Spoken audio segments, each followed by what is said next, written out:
Subscribe to our YouTube channel and press the bell icon for the latest updates. How to download and install extensions in Microsoft Edge. Open Microsoft Edge on your PC. Click on the three dots icon in the top right corner of the page. Select Extensions from the drop-down menu. Extensions window will open. Click on Open Microsoft Edge add-on website link. In the left sidebar, you can find many options to filter these extensions.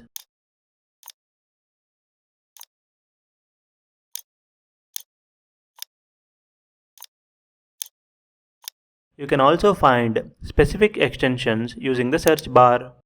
Enter the name of the extension and hit search. When you find your favorite extension, click the Get button to download and install the extension.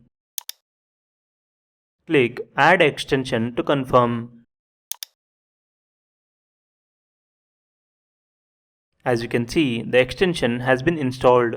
To access the installed extension, click the three dots icon in the top right corner of the window and select Extensions from the drop-down menu.